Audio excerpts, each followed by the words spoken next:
Hola a todos, hoy quiero traerles el concepto de aceptación radical, que es un concepto promovido por Tara Brach. Es un concepto poderoso que puede ayudarte como sobreviviente de abuso narcisista. Se trata de recibir y de aceptar completamente todas tus experiencias internas, incluyendo el dolor y el sufrimiento, así como tus vivencias vitales. La aceptación radical no implica resignación o rendición ante el abuso o las injusticias sufridas. Al contrario, es un acto profundo de amor propio y compasión hacia vos mismo. Aceptar radicalmente todas tus partes, incluyendo tus heridas, vas a ir encontrando una liberación profunda y un sentido de integridad personal. En lugar de estar todo el tiempo luchando contra el pasado o tratando de evitar el dolor, nos va a permitir abrazar la propia experiencia en su totalidad y encontrar mayores niveles de paz interior. Cuando una persona está sufriendo, es común que su primera reacción sea enojarse, sentirse incómodo o culpar al otro como causa de su malestar. El enojo puede ser válido y útil en un determinado momento, de hecho es necesario, porque puede llevarnos al movimiento y a la acción. Por supuesto que no está bueno reprimir el enojo, muchas veces lo necesitamos hacer aparecer, pero el problema surge cuando nos quedamos atrapados en el enojo y que puede convertirse en una emoción que fomenta la desconexión. Culpar al otro, a la vida, a la injusticia, es válido, sin embargo, no va a resolvernos el sufrimiento interno y en algunos casos puede inclusive empeorarlo. Entonces, tenemos que entender que el enojo por una situación también muchas veces nos impide ver la realidad tal como es. Nos ciega de ira y nos impide ver los detalles y comprender las cosas que suceden realmente. Al enojarnos y pensar que una situación no debería haber sucedido, nos perdemos la oportunidad de enfrentarla y lidiar con ella que efectivamente sucedió de una manera más saludable. Entonces, ser demasiado críticos con una situación nos impide tomar medidas para cambiarla. No es que podamos estar cambiando el pasado, y si pasamos nuestro tiempo luchando contra el pasado y creyendo que nuestra ira va a cambiar el resultado de algo que ya sucedió, no vamos a lograr ningún cambio real. Nos vamos a quedar estancados o en el enojo o en la victimización. Entonces la aceptación radical nos va a ofrecer una nueva esperanza y una nueva perspectiva que nos va a permitir transformarnos. Al poder reconocer, al poder aceptar plenamente nuestra experiencia, se va a abrir la posibilidad de sanar y de reconstruir una vida más auténtica y más significativa. Al ir liberándonos de la identificación con el rol de víctima o con el enojo, nos vamos abriendo a nuevas oportunidades de crecimiento y de conexión con nosotros mismos y con los demás.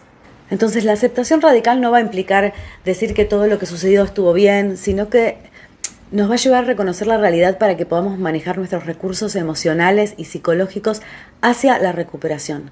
Aunque la mayoría de las cosas eventualmente van a estar bien, no todo va a estar bien.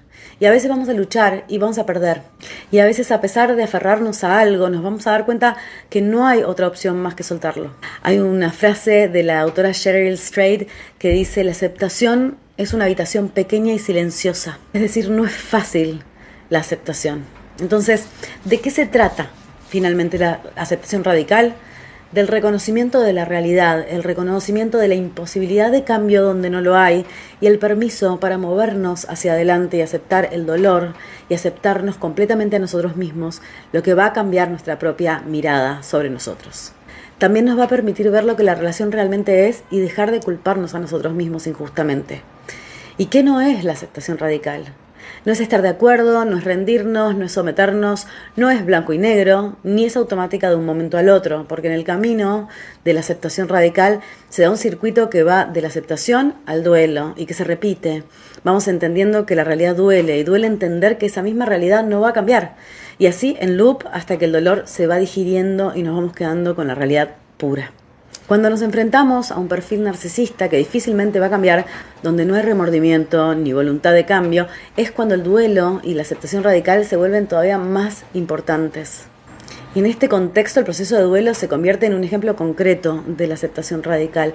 Aceptar radicalmente la pérdida de una relación que fue abusiva implica permitir que todas las emociones relacionadas con esta pérdida, como el dolor, la ira o la tristeza, sean reconocidas y aceptadas sin juicio. Y a través de este reconocimiento nos vamos permitiendo sentir y procesar el duelo de una manera más auténtica y más sana, incluso cuando no hay esperanza de cambio desde el otro lado. Muchas personas no están convencidas de que el otro tenga este patrón de personalidad, entonces muchas veces necesitan volver a confirmar antes de lograr una aceptación radical. Entonces ven un tigre en una jaula y dudan de si es un gatito grandote o si realmente es un tigre. y deciden que van a necesitar entrar a la jaula para confirmar si realmente es un tigre.